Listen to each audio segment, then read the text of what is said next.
So in this segment, I would like to talk to you a little bit about why meaningful content creation matters so much when you're trying to build what I call the strategic narrative for your business.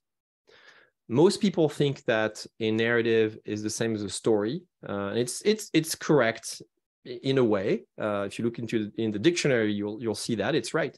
But I have an expanded definition of what a narrative is. I created a course called Strategic Narrative Essentials, where you can see this. I wrote a book about it called Strategic Narrative, and I've written extensively. I've created a lot of meaningful content about this topic. So why is meaningful content creation important when you create a strategic narrative?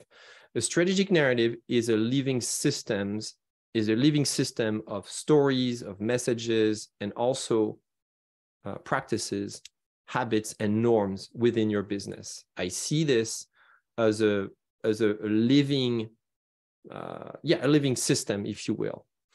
It's not something static that you write once and you publish on your website and you say, it's done. That's my strategic narrative.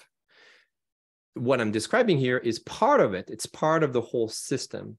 But now, how do you continue to evolve it? How do you continue to breathe life through it?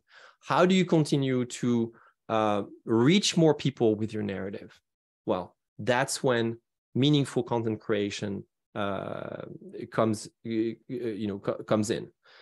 It's really this practice of adding to it.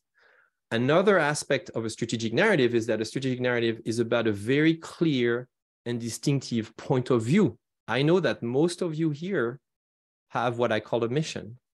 You have a calling. There is something very important to you that you want to accomplish through your activities, whether it's creating a business or becoming a solopreneur, gathering a team, creating a nonprofit. I know that there is something important and dear to you. And I know that you have that calling because there are things that you agree with and there are things that you disagree with. And that's what I call a point of view, right?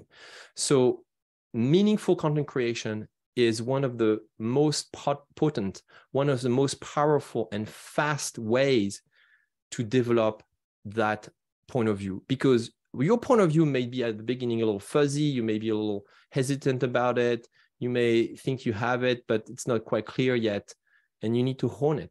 And so if you just think about it and not share it with others, you're not honing it. You're just keeping it for yourself, and it has little value, and you won't get enough feedback to actually hone it. So that is a critical link and connection here with the concept of strategic narrative. If you want to know more about this link, please go check out my book, Strategic Narrative. It's available for free on my website, and look at some of my videos and my posts that explains the concept of system of stories and now practices, habits, and norms.